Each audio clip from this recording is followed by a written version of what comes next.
바리새인 중에 시몬이라고 하는 사람이 예수님을 자기 집에 초청을 해서 식사를 하려고 하는데, 이때 한 여인이 예수님을 찾아왔습니다. 오늘 보면 37절에 보면은 이 여인은 죄인이다 이렇게 말씀을 하고 있습니다. 어떤 죄를 지은 여인이냐, 학자들이 연구해 본 결과 이 여인은 창녀였다 이렇게 얘기를 합니다. 이 창녀가 바리새인의 집에 왔다는 것은 거의 죽음을 각오합니다. 왜냐하면은 창녀라는 이 직업은 이스라엘 사회에서는 아주 증오받는, 사람들의 상대도 안 하는 그런 직업이기 때문에 그렇습니다. 죽으면 죽으리다 그런 심정으로 이 여인이 예수님을 찾아왔습니다. 와서 예수님 앞에 향유를 머리에 부었고 그 눈물로 예수님의 발을 적시고 머리털로 닦았고 발에 입을 맞추었습니다. 눈물로 발을 적셨고 발을 씻었다는 얘기는, 머리털로 닦았다는 얘기는 이 여인이 눈물을 많이 흘렸다는 그런 의미를 가지고 있습니다. 그런데 예수님은 이 여인이 향하는 모든 행동을 그냥 물끄러미 바라보시면서 책망도 하지 않으시고 야단도 안 치고 나가라고 쫓아내지도 않으시고 그냥 사랑 가득한 눈길로 이 여인을 보고 있습니다. 그러니까 이 바리새인 시몬이라고 하는 사람이 열받습니다. 분노합니다. 아니, 당신이 정말 선지자라는데 선지자가 어떻게 이런 여인이, 창녀 생활한 이런 여인이 와서 당신의 발을 씻기고 이렇게 하는 행동을 그냥 물끄러미 바라만 볼 수가 있느냐, 당장 저주하고 증오하고 내쫓든지 어떻게 해야지, 어떻게 이 여인의 행동을 그냥 바라만 보고 있느냐. 그래서 오늘 말씀 보면은 당신이 참 선지자라면은 이 여인을 바로 쫓아냈을 것이다 이렇게 얘기를 하고 있습니다. 그러니까 예수님께서 바리새인 시몬에게 비유를 말씀하시는데, 이제 어떤 사람에게 빚을 두 사람이 졌는데 한 사람은 500데나리온의 빚을 졌고 한 사람은 50데나리온의 빚을 졌다. 여러분, 500데나리온이라는 것은 지금 우리 돈으로 환산해 보면 이게 하루 노동자들의 하루 일당입니다. 좀 계산하기 쉽게 생각하면은 우리 노동자들의 하루 일당이 10만 원이라고 계산한다면 이 500데나리온은 5천만 원입니다. 그리고 50데나리온은 500만 원이 됩니다. 이 데나리온이 왜 하루 일당으로 우리가 얘기를 하느냐 하면, 포도원 품꾼 비유에서 보면은 주인이 사람들 쓰잖아요. 9시 12시 오후 3시 이렇게 오는 사람들 쓰는데, 그때 보면 하루 일당으로 계약하는 게 1데나리온입니다. 1데나리온씩 계약하고 1데나리온을 줍니다. 그래서 한 데나리온은 하루 일당이구나 이렇게 우리가 추정을 하는 거죠. 자, 근데 예수님 비유에서 우리 돈으로 계산해서 한 사람은 5천만 원의 빚을 졌고 한 사람은 500만 원의 빚을 졌는데, 근데 주인이 보니까 돈 갚을 능력이 없어 보여가지고 다 탕감해 주었다. 그렇다면은 누가 더 기뻐하고 누가 더 감사가 크겠느냐, 이걸 묻습니다. 그러니까 바리새인 시몬이 그거야 당연히 5천만 원 탕감받은 사람이 아니겠습니까? 그러니까 예수님도 맞다. 그럼 상식적인 얘기죠. 우리가 생각하더라도 500만 원 탕감받은 사람도 기쁘겠지만은 5천만 원 탕감받은 사람 있잖아요, 더 기뻐하겠죠. 왜? 많은 돈을 탕감받았으니까. 여러분, 예수님의 이 비유의 핵심은 그겁니다. 결국 우리가 죄와 연결하고 있는데, 우리가 나는 조금 죄를 짓고 있다는 사람이 용서받은 거하고, 나는 많은 죄를 지은 사람이다 하는 사람이 용서받은 것하고, 누가 죄 용서에 대해서 더 감격하고 더 하나님께 감사하겠느냐? 그건 당연한 겁니다. 나는 죄가 조금만 지었다 이런 사람은 별 감동도 없습니다. 그렇지만은 내가 많은 죄를 지었다, 그 어떤 사람보다도 내가 죄가 많다 이렇게 생각하는 사람은 그 죄를 용서받으면 얼마나 기쁘고 얼마나 감격하겠습니까? 이걸 지금 말씀하고 있는 그런 비유입니다. 그래서 예수님도 이 여인은 자기가 많은 죄를 지었다고 생각하는 사람이기 때문에 죄 용서받은 그 기쁨과 감격도 엄청나게 크다는 것을 지금 말씀하고 있습니다. 여러분 오늘 본문 50절 말씀 보면은 예수님께서 말씀하십니다. 자, 같이 읽습니다. 예수께서 여자에게 이르시되 내 믿음이 너를 구원하였으니 평안히 가라 하시니라. 아멘. 오늘 본문의 말씀 바로 이 여인을 통해서 우리에게 주는 메시지가 있습니다. 정말 이 여인처럼 내가 죄가 많다고 생각하는 교인들이 어떤 삶을 살 것인가, 내가 죄가 가장 많다고 생각하는 사람들에게 어떤 축복이 임하는가, 그것을 말씀하고 있습니다. 여러분, 예수님께서는 지금 이 본문에 등장하는 인물은 크게 보면 두 사람입니다. 한 사람은 바리새인 시몬이고 한 사람은 죄를 많이 지었다고 하는 이 여인입니다. 그런데 예수님은 이 바리새인 시몬을 보라고 말씀하지 않습니다.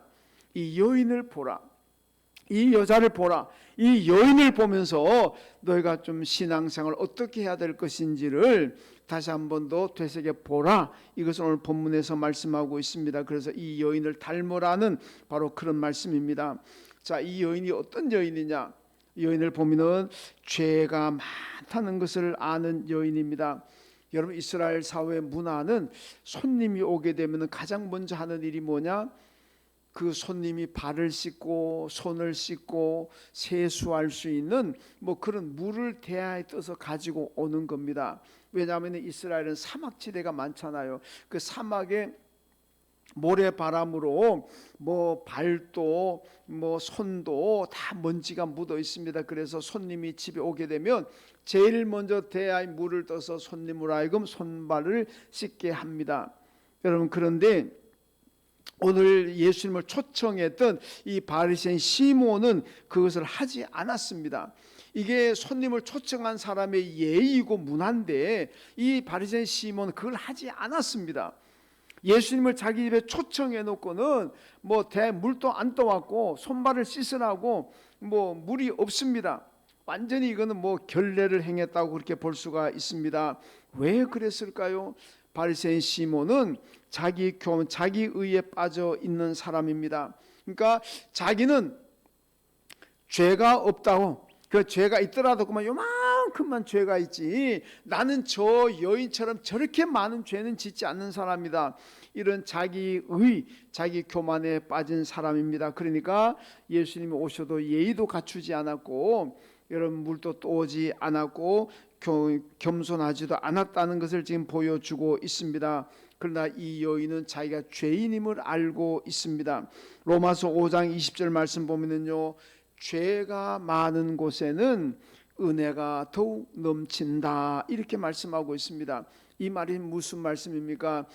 여러분, 죄가 많다고 생각하는 사람들이 하나님의 은혜도 크게 받고 하나님의 축복도 크게 받는 줄로 믿습니다.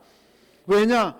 내가 죄가 많은 사람인데 하나님께 용서를 받았으니까 얼마나 감사하고 얼마나 감격하겠습니까? 그러니까 하나님께 감사하니까 그 사람에게 하나님께서 은혜 주시고 그 사람에게 하나님께서 축복을 주시는 줄로 믿습니다. 그러니까 죄가 많은 곳에 은혜가 넘치고 죄가 많은 곳에 축복이 넘치는 겁니다. 나는 죄가 요꼬만 있다, 저 사람은 이따만큼 죄가 많지만 나는 요만큼 있다, 눈곱만큼 죄가 있다. 여러분, 그렇게 생각하는 사람은요, 감사할 줄 몰라요. 회개도 안 합니다. 난 저런 죄인하고 다르다고. 그 사람에게는 은혜가 없습니다. 하나님의 축복도 없습니다.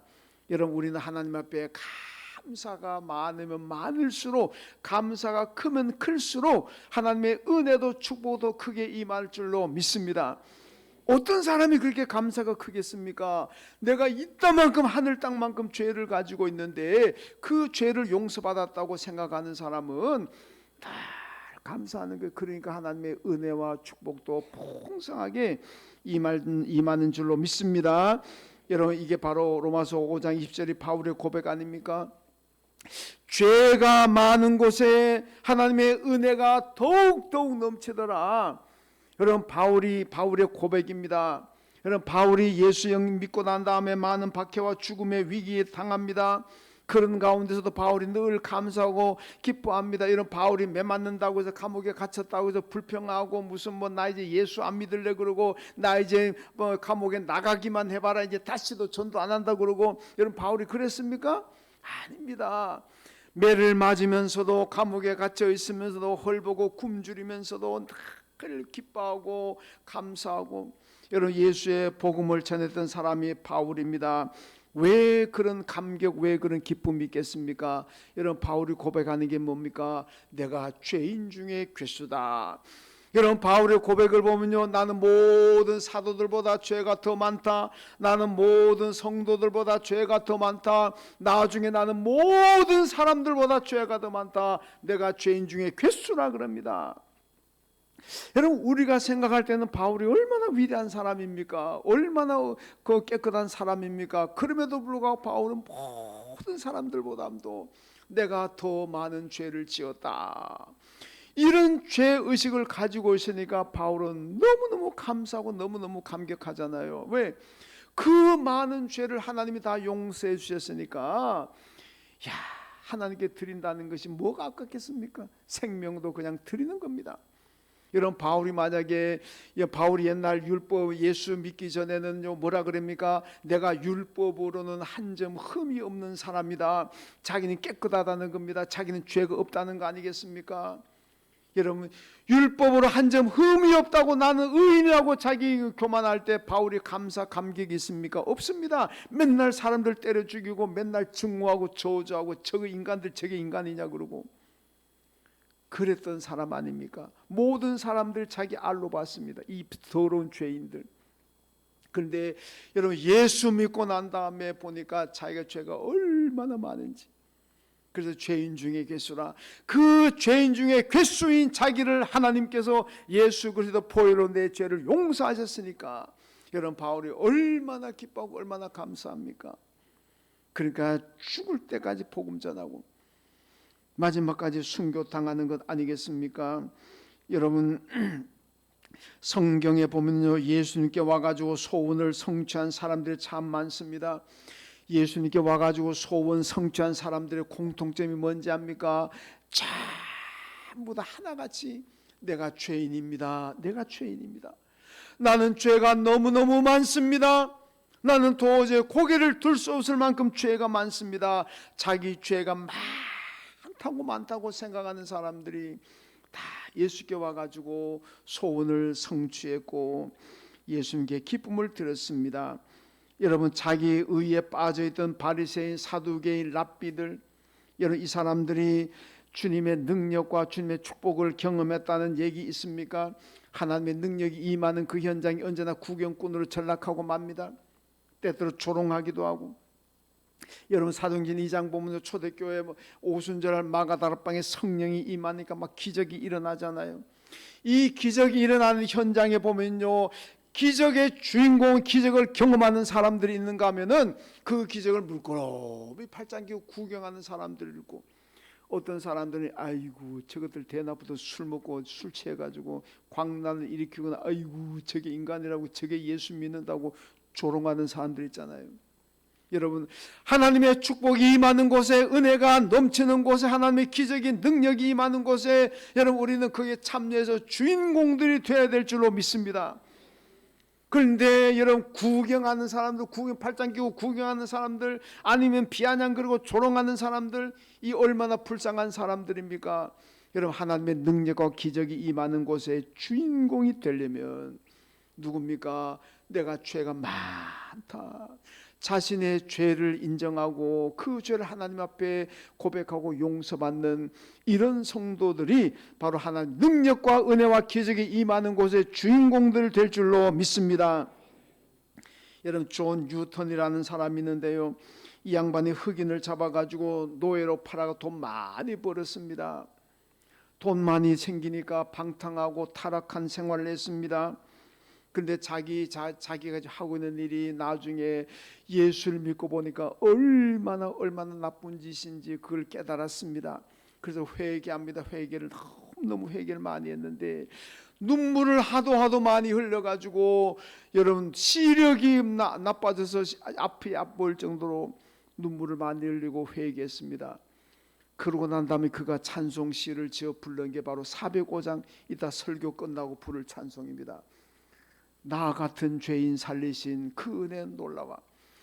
나 같은 죄인 살리신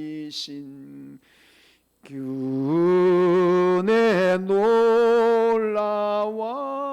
나 노래 잘 못하는데 독차게 만드네.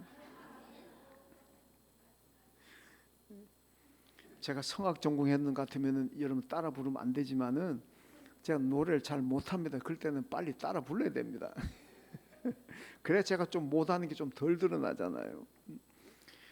여러분 그래서 그가 부른 찬송이 나 같은 죄인 살리신 주 은혜 놀라와. 야, 우리가 그 찬양을 통해서 얼마나 은혜 받습니까?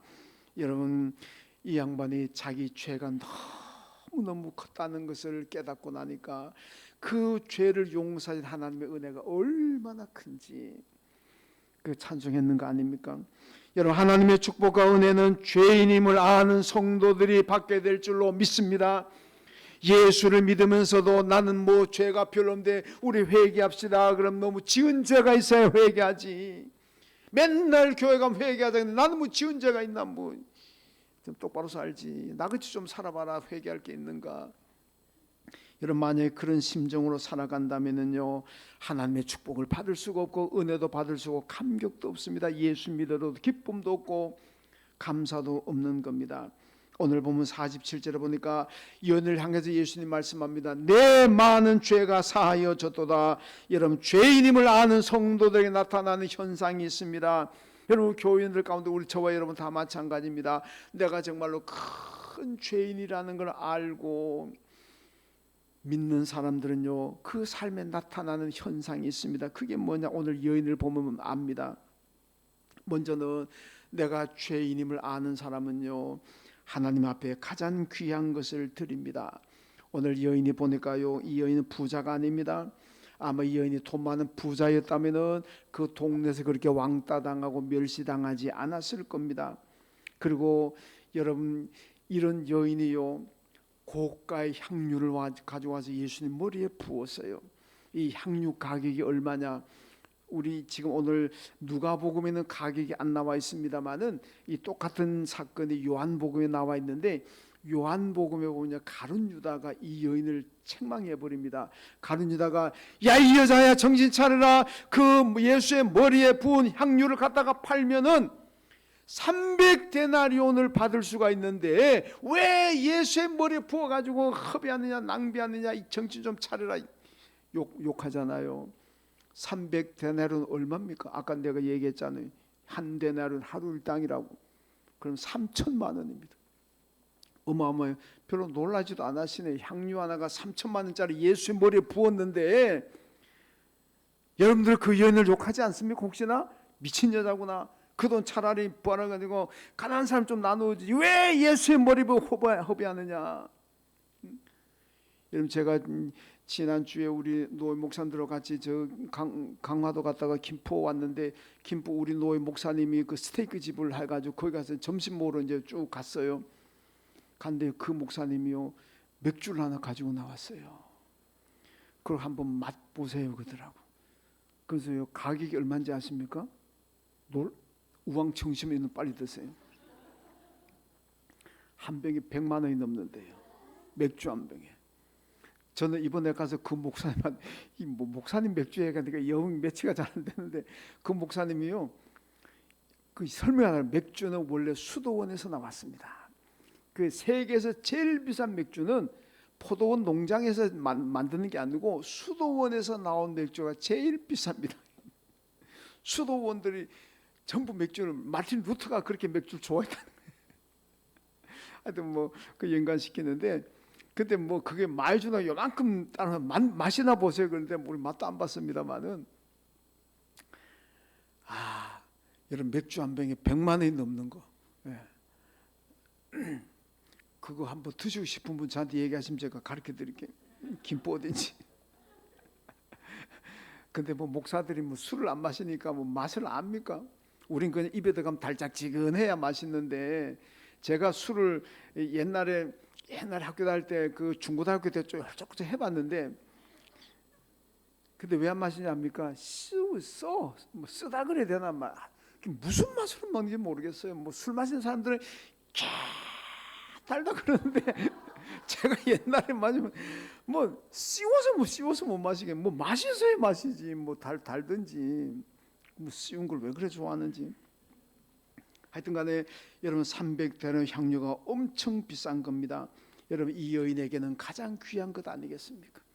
이 가장 귀한 것을 예수님께 드렸습니다. 왜 드립니까? 어떻게 이 아까운 이 여인은 뭐 3천만 원짜리 안 아깝겠습니까? 그런데 자기 죄인이 예수께 용서받은 그 기쁨이 너무나 크니까. 여러분 마태복음 19장에 보면 부자 청년이 예수께 와가지고 무엇을 하여 영생을 얻습니까? 물었습니다. 예수님께 도적질하지 말라, 살인하지 말라, 간음하지 말라, 이웃에 대해 거짓 증거하지 말라, 부모를 공경하고 내 이웃을 내 몸과 같이 사랑하라 그랬습니다. 그러니까 청년이 내가 그거 다 지켰는데요 이렇게 얘기하잖아요. 그러니까 예수님께서 그러면은 내 재산을 다 팔아서 가난한 자들에게 나눠주고 나를 따르라 그렇게 얘기했습니다. 그런데 이 청년이 순종하지 못했습니다. 왜 그렇습니까? 왜 순종 못합니까? 나는 이 계명을 완벽하게 지켰다고 자부하는 청년입니다. 그러니까 자기가 죄인인 것을 모르는 거예요. 내가 이 계명을 완벽하게 지킨 사람인데 내가 무슨 죄가 있느냐? 죄가 없다. 죄가 없다고 생각하니까 회개할 것도 없고, 회개 안 하니까 용서받은 기쁨도 감격도 없습니다. 그러니까 예수 위해서 못 따르는 거예요. 예수께 모두 드리지도 못하고 예수를 따르지도 못하는 거예요. 왜? 내가 죄가 없는데 뭐 때문에 내가 가장 귀한 것을 드리느냐, 그 얘기 아니겠습니다. 아니겠습니까? 여러분 죄가 없다고 생각한 청년이기 때문에 감사가 없어요. 그러니까 예수님 말씀에 순종하지도 못하고 그 예수 위해서 어떤 것도 포기하지도 못한 그런 모습을 보여주고 있습니다. 여러분들 가운데 소중해서 주님께 드리지 못하는 것이 있습니까? 이거는 내가 너무나 귀한 것이기 때문에 주님께 나는 못 드립니다. 여러분 소중해서 못 드리는 게 아니고, 귀해서 못 드리는 게 아니고, 내가 큰 죄인인데 용서받은 사죄의 기쁨과 사죄의 은총을 모르기 때문에 여러분 못 드리는 거예요. 어떤 중요한 것이라도, 내 인생을 바꿀 만큼 귀한 것이라도 이 여인처럼 내가 큰 죄인데 그 죄를 예수의 십자가 보혈로 내가 용서받았다는 이 믿음이 있다면은 여러분 내가 주 앞에 못 드릴 게 뭐 있겠습니까? 사도들, 초대교회 성도들 생명도 드렸는데, 여러분 용서받은 감격이 없으면은 예배 한 시간도 아까워서 못 드립니다. 아이고 예배 한 시간, 그 예배 한 시간도 온전히 못 드리가 어떻게 되겠습니까? 내가 가진 재능도, 내가 가진 건강도, 무엇이 시간도 예수에 드리면 다 아깝게 생각되는 겁니다. 시간도 아깝고 물질도 아깝고 이것도 아까워 저것도 아까워 전부 다 아까운 생각을 드리니까 여러분 못 드리고 예배 한 시간 드리는 것도 못 드리는 거예요. 왜? 내가 죄인인데 그 죄를 용서받았다는 그 믿음이 없으니까, 그걸 모르니까 아까운 거예요. 아까운 거예요. 여러분 우리 잘 기억합시다. 죄인 중인 괴수인 저와 여러분이 예수 그리스도의 십자가 보혈로 그 죄를 다 용서받은 줄로 믿습니다. 이 믿음을 가져야 됩니다. 그렇다면 우리가 주님께 아까워서 드리지 못할 것이 없습니다. 내 생명까지도 다 드릴 수 있는 거예요. 여러분 초대교회 안디옥교회 담임 목사였던 이그나티우스라는 사람이 있는데 로마에 체포되어 가지고 마지막 원형 경기장에서 사자밥이 되기로 이미 결정되어 있습니다. 이그나티우스가 사자밥이 된다는 소식을 로마에 있는 교인들이 다 모여서 구명운동을 펼칩니다. 로마 정부에다가 이그나티우스, 요즘 말로 하면 이그나티우스 목사님은 너무나 좋고 존경할 만한 분입니다. 절대로 사자밥이 되게 해서는 안 됩니다. 이런 구명운동을 요즘 말로 그 사인 막 하잖아요. 그걸 들은 이그나티우스 목사님이 편지를 바로 보냈습니다. 그 편지가 이런 내용입니다. 사랑하는 형제들이여, 구명운동을 즉시 중단해 주십시오. 저는 가장 소중한 생명을, 내 죄를 용서하신 하나님께 드리기를 원합니다. 내가 소원대로 되게 해 주십시오. 나는 내 생명이 가장 소중하지만 이 가장 소중한 생명을, 내 죄를 용서하신 하나님께, 우리 주님께 드리기를 원합니다. 그게 내 소원입니다. 방해하지 말아 주십시오. 결국 소원대로 그는 원형 경기장에서 사자밥으로 순교했습니다. 여러분 내가 죄인임을 알아야 사죄의 축복을 알고 가장 소중한 내 생명도 내가 중요하게 생각하는 그 어떤 것도 하나님께 드릴 수가 있는 겁니다. 여러분, 이 여인처럼 내가 죄인이라는 걸 알고 그 죄를 위해서 예수가 십자가에 죽으셨다는 것도 알고, 그리고 여러분 용서하신 것도 알고 그 믿음 가집시오. 그렇다면은 여러분이 어떤 귀한 것이 있다고 할지라도 주님이 쓰시겠다고 하면은, 주님이 원하신다면은 다 드릴 줄로 믿습니다. 그 다음에 죄인인 줄 알면은 사람 겸손하게 됩니다. 오늘 시몬은 보니까요, 예수에게 대해 불평하는 장면이 나오잖아요. 예수가 만약에 이 여인이 어떤 자라는 걸 알았더라면은 이 여인을 당장 내쫓았을 것이다. 이 얘기 속에는 뭡니까? 예수를 하수로 보는 거예요. 자기는 똑똑하고 자기는 모든 것에 능통하기 때문에 이 여인이 어떤 여인인 걸 알고, 이 여인을 어떤 나쁜 여인은 아이고 죄송합니다. 이 여인이 어떤 여인이라는 걸 알지만은 예수는 하수라서 모른다는 거예요. 그러니까 여러분, 교만한 모습을 지금 보여주고 있습니다. 여인은요, 자기가 죄인임을 알았기 때문에 겸손하게 주님께 무릎을 꿇었습니다. 여러분, 베드로가 밤새도록 고기 잡았는데 한 마리도 못 잡았어요. 예수님께서 깊은 데 가서 그물을 내려보아라. 예수님 말씀 듣고 가서 깊은 데 가서 그물을 내렸더니 153마리 그물이 찢을 정도로 많이, 뭐 이런 피라미드 같은 경우야 뭐 153마리라도 뭐 그물이 뭐 찢어지겠습니까만 아마 큰 고기가 달린, 그러니까 153마리 그냥 그물이 찢을. 그때 예수의 능력을 베드로가 압니다. 그 앞에 무릎 꿇잖아요. 주여, 내가 죄인입니다. 나를 떠나소서. 여러분, 자기가 죄인임을 알았기 때문에 겸손하게 예수 앞에 무릎을 꿇었습니다. 여러분, 우리 하나님은 자기가 죄인임을 알고 겸손하게 무릎 꿇는 사람들, 그들 용서하시고 그들 축복하실 줄로 믿습니다. 열왕기상 21장에 보면요, 이 엘리야의 경고를 받은 아합 왕이 하나님 앞에 회개하는 장면이 나옵니다. 이스라엘 남북의 왕대 한 40명 되는데 그 중에 가장 악하고 몹쓸 짓한 왕이 아합 왕입니다. 모두가 아합 왕이 가장 나쁜 왕이라고 다 평가를 합니다. 그런데 엘리야를 통해서 하나님의 심판 경고를 받고 난 다음에 아합 왕이 하나님 앞에 회개합니다. 베옷을 입고 죄를 뒤집어 쓰고 지푸라기 가운데 앉아서 회개합니다. 하나님께서 엘리야에게 말씀합니다. 엘리야야, 아합의 겸비함을 네가 보느냐? 저렇게 교만하고 나쁜 짓 하던 왕이지만 지금은 저렇게 겸손하게 자기를 낮추고 무릎 꿇었다. 그래서 내가 그 죄를 용서하고 이 심판을 그의 아들 때에 가서 내가 내리고 아합은 내가 용서한다, 이렇게 말씀하잖아요. 천하의 나쁜 아합 왕도 여러분 하나님 앞에 겸손하게 회개하고 무릎을 꿇으니까 하나님께서 용서하십니다. 여러분, 아합도 어떻게 그렇게 교만하고 악한 왕이 여러분 겸비하게 됩니까? 자기가 죄인임을 알았기 때문에 그렇습니다. 고린도후서 2장 15절 말씀, 자 같이 읽습니다. 시작. 우리는 구원받는 자들에게나 망하는 자들에게나 하나님 앞에서 그리스도의 향기니. 아멘. 여러분, 우리는 누구 앞에서든지 간에 향기로운 성도가 되어야 된다. 그런데요, 오늘 본문에 나오는 바리새인 시몬처럼 이렇게 교만하게 되고 자기가 죄인임을 알지 못하는 사람에게서는 여러분 향기가 아니라 악취가 납니다. 그러나 오늘 이 여인처럼 자기 죄를 알고 겸손하게 하나님 앞에 무릎 꿇으면은 이런 사람에게서는 여러분 향기가 납니다.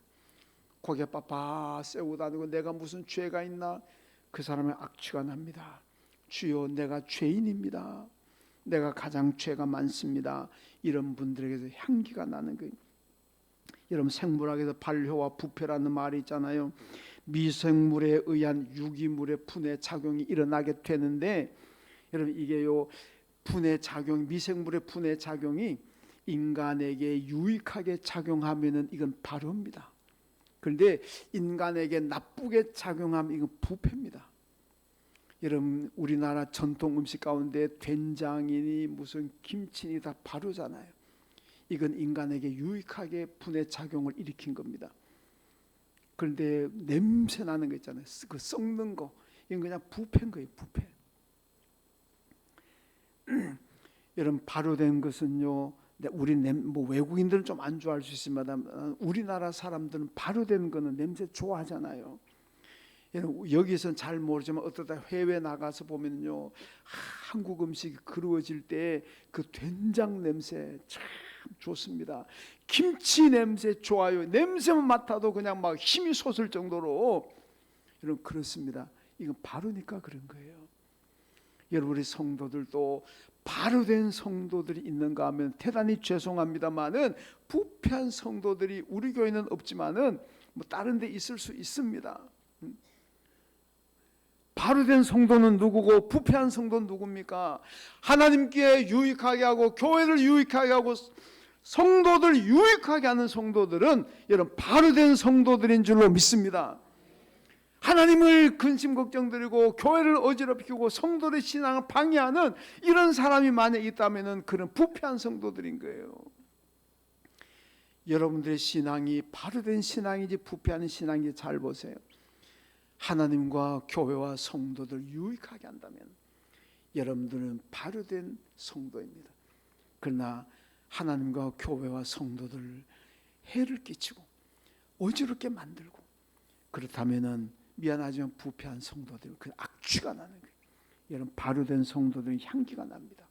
여러분 모두가 오늘 이 말씀처럼 바리새인 시몬은 악취 나는 부패한 모습이지만은 이 여인은 향기 내는 발효된 성도입니다.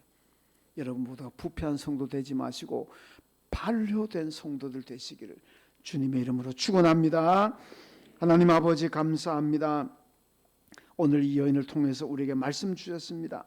우리 모두가 큰 죄인임을 깨닫고 겸손하게 하시고 내 죄를 용서하기 위해 십자가에 죽으신 예수 그리스도 감사하며 살아가는 저희들 되게 하여 주셔서 부패한 성도가 아니라 발효된 성도로서 그리스도의 향기 날리는 우리 모든 이 안의 식구들 되게 하여 주옵소서. 예수님의 이름으로 기도하옵나이다. 아멘. 하나님 아버지